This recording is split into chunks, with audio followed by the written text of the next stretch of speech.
This week we commemorate the extraordinary courage and sacrifice of those who gave their lives for our liberty on D-Day 75 years ago.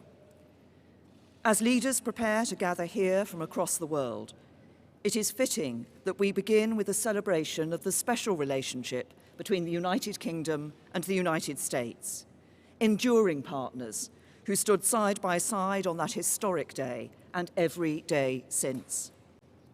For generations, at the heart of the transatlantic alliance has been our shared democratic values, our common interests, and our commitment to justice. It is that unity of purpose that will preserve the deep-rooted ties between our people and underpin our nation's security and prosperity for the next 75 years and beyond. So I am very pleased to welcome the President of the United States of America on this state visit to the United Kingdom. For the past 2.5 years, the President and I have had the duty and privilege of being the latest guardians of this precious and profound friendship between our countries.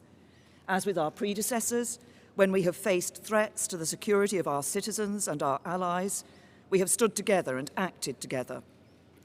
When Russia used a deadly nerve agent on the streets of our country, alongside the UK's expulsions, the President expelled 60 Russian intelligence officers, the largest contribution towards an unprecedented global response. And in Syria, when innocent men, women and children were victims of a barbaric chemical weapons attack, Britain and America, along with France, carried out targeted strikes against the regime. Since we spoke about NATO during my first visit to the White House, we have maintained our support for this crucial alliance. Thanks in part to your clear message on burden sharing, Donald, we have seen members pledge another $100 billion, increasing their contributions to our shared security. And I'm pleased to announce that NATO will soon be able to call on the UK's Queen Elizabeth-class aircraft carriers and F-35 fighter jets to help tackle threats around the world. Today, we've discussed again the new and evolving challenges to our security, our values, and our way of life. We share the same view about their origin and our objectives in meeting them. But, like prime ministers and presidents before us, and no doubt those that will come after, we can also differ sometimes on how to confront the challenges we face. I've always talked openly with you, Donald, when we have taken a different approach, and you've done the same with me. I've always believed that cooperation and compromise are the basis of strong alliances, and nowhere is this more true than in the special relationship. Today, we've discussed again the importance of our two nations working together to address Iran's destabilizing activity in the region and to ensure Tehran cannot acquire a nuclear weapon. Although we differ on the means of achieving that, as I've said before, the UK continues to stand by the nuclear deal. It is clear that we both want to reach the same goal. It is important that Iran meets its obligations, and we do everything to avoid escalation, which is in no one's interest. Recognising our nations as safer and more prosperous when we work together on the biggest challenges of our time, I also set out the UK's approach to tackling climate change and our continued support for the Paris Agreement. And we also spoke about China, recognising its economic significance, and that we cannot ignore action that threatens our shared interests or values. As we've deepened our cooperation on security, including our joint military operations and our unparalleled intelligence sharing, so our economies too are ever more tightly bound together. Every morning, 1 million Americans get up and go to work for British companies in America, and 1 million Britons do the same for American companies here. Our trading relationship is worth over £190 billion a year, and we're the largest investors in each other's economies, with mutual investments valued at as much as $1 trillion. Mr. President, you and I agreed the first time we met that we should aim for an ambitious free trade agreement when the UK leaves the EU. And from our positive discussions today, I know that we both remain committed to this. I'm also sure that our economic relationship will only grow broader and deeper, building on the conversations we had and the ideas we heard from UK and US businesses when we met them earlier today. Tomorrow, we will sit down in Portsmouth with our fellow leaders to reaffirm the enduring importance of the Western Alliance and the shared values that underpin it. And as we look to the future, In the years and in the generations ahead, we will continue to work together to preserve the alliance that is the bedrock of our shared prosperity and security, just as it was on the beaches of Normandy 75 years ago. Mr. President.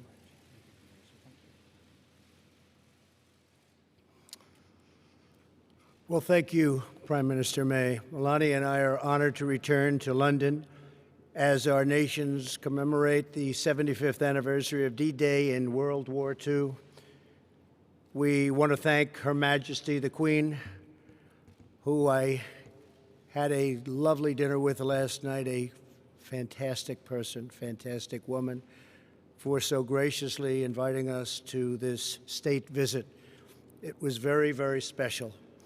Our thanks as well to Prime Minister and Mr. May for the warm welcome they've given the First Lady and me as we remember the heroes who laid down their lives to rescue civilization itself. On June 6, 1944, tens of thousands of young warriors left these shores by the sea and air to begin the invasion of Normandy and the liberation of Europe and the brutal Nazi occupation. It was a liberation like few people have seen before. Among them were more than 130,000 American and British brothers in arms.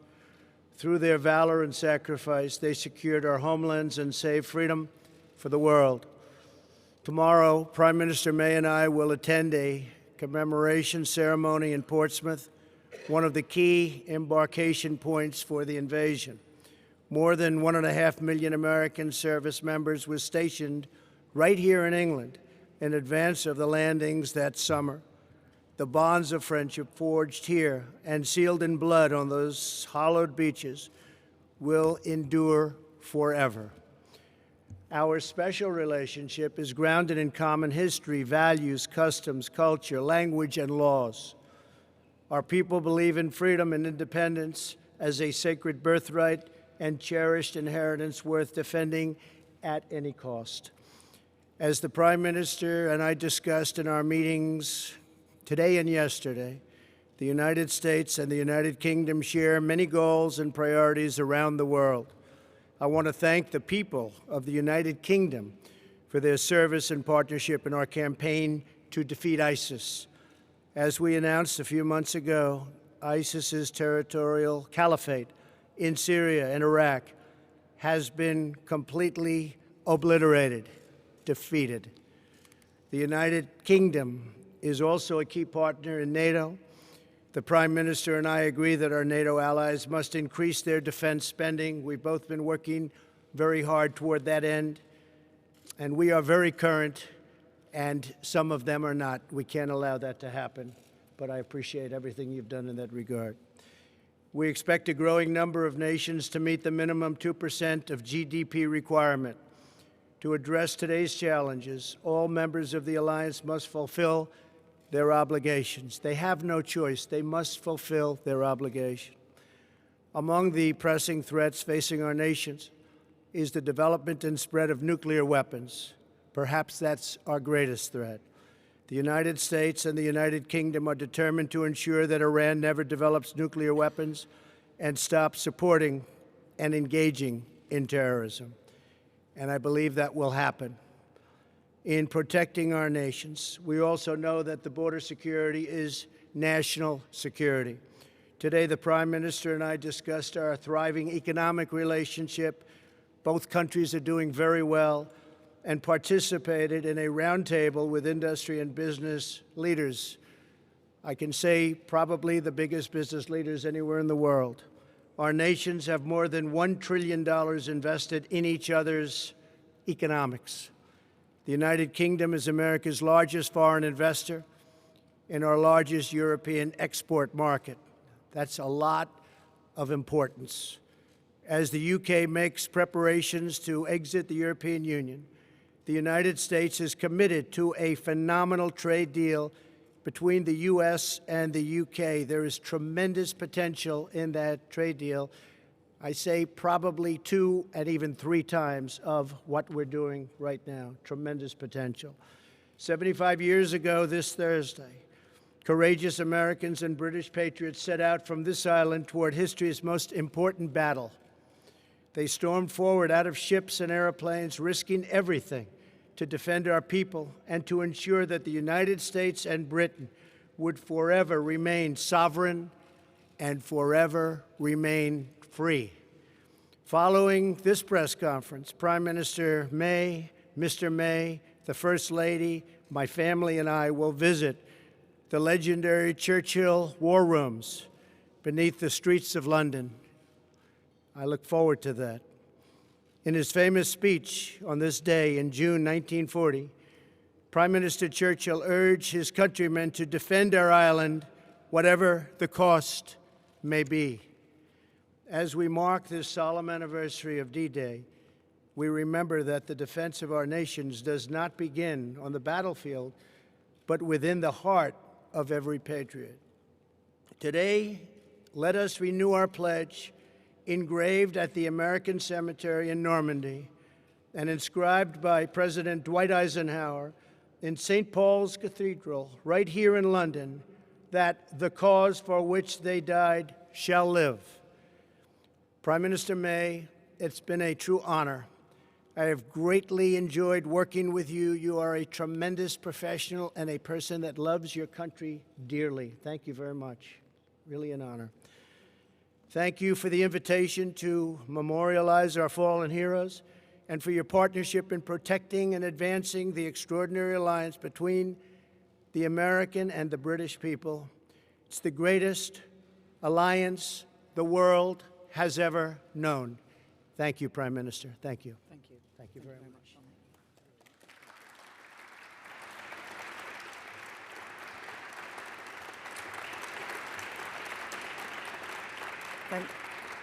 Thank you. Now we're going to take 2 questions from the UK media and 2 questions from the American media. I'll start with Beth Rigby. Thank you. Thank you, Prime Minister President Trump. Beth Rigby from Sky News. For you, President Trump, as you hold talks with the current Prime Minister, the leader of Her Majesty's opposition has been addressing a protest rally against your visit in Trafalgar Square. He says he's disappointed you attacked the London mayor, and he criticised your record on refugees. What do you have to say to him? And is this man someone you could do a trade deal with? And to you, Prime Minister, do you think that Sadiq Khan is a stone-cold loser? Thank you. You're talking about the Mayor of London. Is that who you said? Yes? Well, I think he's been a not very good mayor, from what I understand. He's done a poor job. Crime is up, a lot of problems. And I don't think he should be criticizing a representative of the United States that can do so much good for the United Kingdom. We talked about it before. He should be positive, not negative. He's a negative force, not a positive force. And if you look at what he said, he hurts the people of this great country. And I think he should actually focus on his job. It'd be a lot better if he did that. He could straighten out some of the problems that he has and probably some of the problems that he's caused. Thank you. Gonna...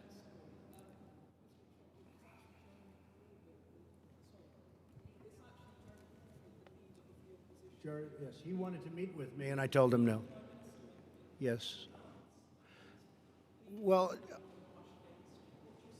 I don't know Jeremy Corbyn. Never met him.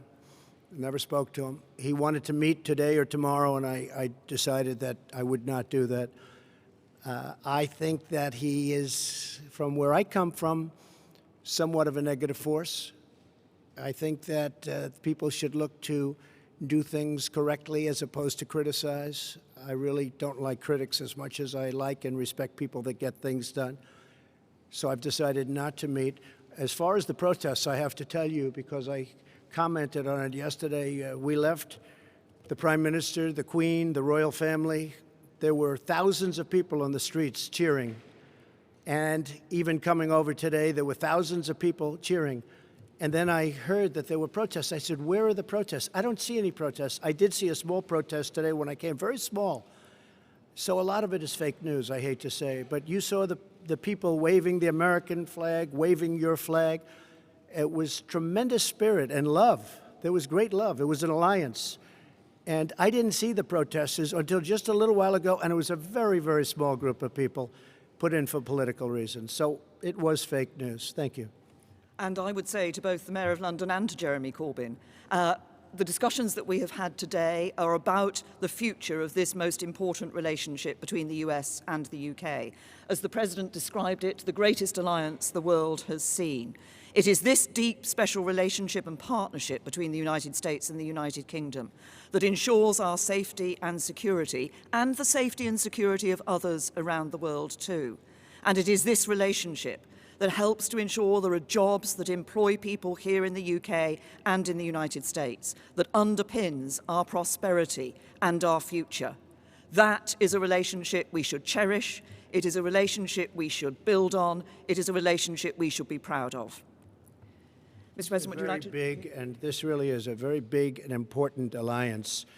And I think people should act positively toward it because it means so much for both countries. It means so much, and it's been so good. Steve Holland, yes, go ahead, Steve. Thank you, Mr. President. Thank you. Is that on? There. What is your current view on Brexit, sir? Should Britain leave the European Union if there is no agreement by October 31st? And for the Prime Minister, what would be the ramifications for the UK if there is not a deal? Well, I don't like to take positions in things that I'm not, really.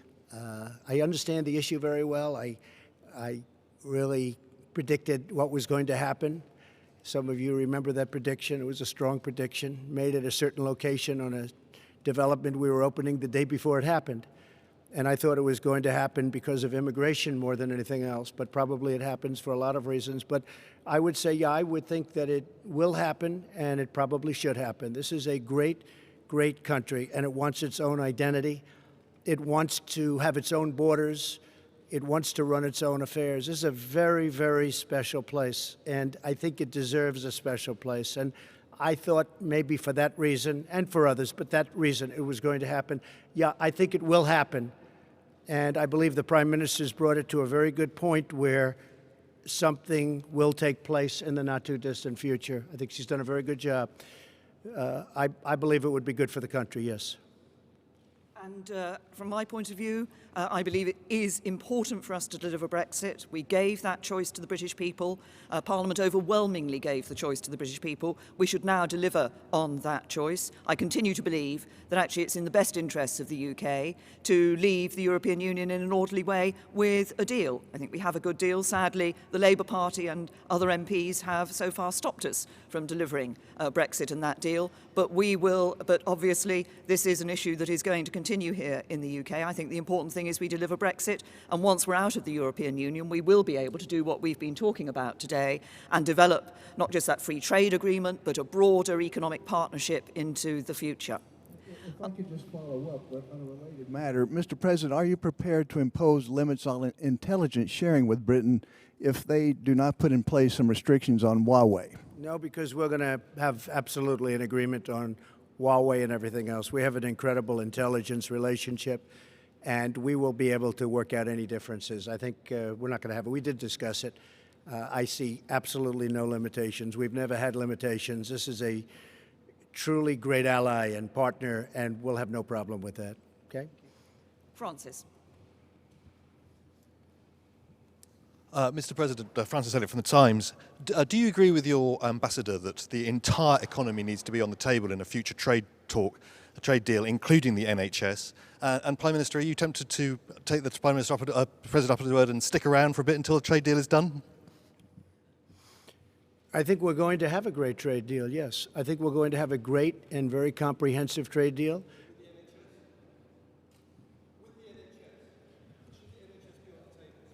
I can't hear him. It's the National Health Service. He says, should the National Health Service be on the table? Look, I think everything with the trade deal is on the table. When you're dealing in trade, everything's on the table. So NHS or anything else, or a lot more than that. But everything will be on the table, absolutely. Okay. But the point about making trade deals is, of course, that both sides negotiate and come to an agreement about what should or should not be in that trade deal for the future. And as regards your second question, Francis, nice try, but no. Look, I'm a woman of my word. Mr. President, would you like to? John, please. Mr. President, thank you. Mr. President, domestically, in recent days, Mexico has stepped up apprehensions and deportations of Central American migrants. That's good. This could possibly be in response to your threat of tariffs. Has Mexico Not possibly be. has Mexico done enough to avoid tariffs, which will be imposed in some 6 days from now? No, we haven't started yet. But the threat is out there. Yeah, the threat is out there, but we haven't really started yet. No, this will take effect next week. And what do 5%. And what do you think of Republicans who say that they may take action to block you imposing those tariffs? Oh, I don't think they will do that. I think if they do, it's foolish. There's nothing more important than borders. I've had tremendous Republican support. I have a 94% approval rating as of this morning in the Republican Party. That's an all-time record. Can you believe that? Isn't that something? I love records. But we have a 94% approval rating in the Republican Party. I want to see security at our border. I'm going to see great trade. I'm going to see a lot of things happening, and that is happening. And as you know, Mexico called. They want to meet. They're going to meet on Wednesday. Secretary Pompeo is going to be at the meeting, along with a few others that are very good at this, and we are going to see if we can do something. But I think it's more likely that the tariffs go on, and we'll probably be talking during the time that the tariffs are on and they're going to be paid. And if they don't step up and give us security for our nation, look, millions of people are flowing through Mexico. That's unacceptable. Millions and millions of people are coming right through Mexico. It's a 2,000-mile journey, and they're coming up to our border. And our Border Patrol, which is incredible, they're apprehending them. But our laws are bad because the Democrats don't want to pass laws that could be passed in 15 minutes, that could be passed quickly. In one day, it could change. But even beyond the laws, Mexico shouldn't allow millions of people to try and enter our country, and they could stop it very quickly. And I think they will. And if they won't, we're going to put tariffs on. And every month, those tariffs go from 5% to 10% to 15% to 20% and then to 25%. And what will happen then is all of those companies that have left our country and gone to Mexico are going to be coming back to us. And that's okay. That's okay. But I think Mexico will step up and do what they should have been done. And I don't want to hear that Mexico is run by the cartels and the drug lords and the coyotes. I don't want to hear about that. A lot of people are saying that. Mexico has something to prove. But I don't want to hear that they're run by the cartels. You understand. You report on it all the time. A lot of people do. That would be a terrible thing. Mexico should step up and stop this onslaught, this invasion into our country, John. And Prime Minister May, you tried 3 times to get a deal on Brexit. At this point, do you believe that a deal on Brexit is possible, or is this a Gordian knot? President Trump says that you didn't take his advice in terms of negotiation. Should you have? Would that have made a difference? And President Trump, if I could ask a follow-up, you had a conversation with Boris Johnson. Could we ask what you spoke about, and will you meet with Michael Gove today? Well, first of all, on the first issue, as I said in answer to an earlier question, I personally believe that it is in the best interests of the UK to leave the European Union with a deal. I believe there is a good deal on the table. Obviously, it will be for whoever succeeds me as Prime Minister to take this issue forward. What is paramount, I believe, is delivering on Brexit for the British people.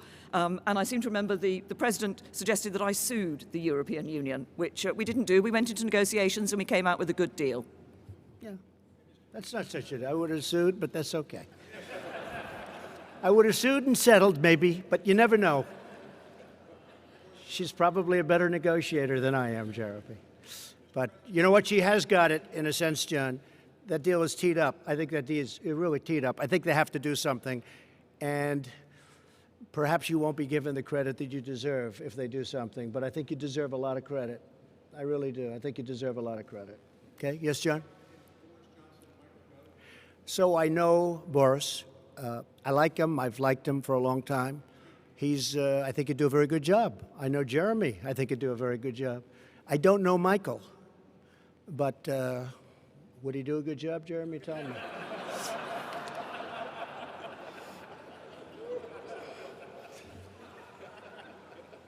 Okay? Good. Thank you very much, everybody. Thank you. Thank you very much.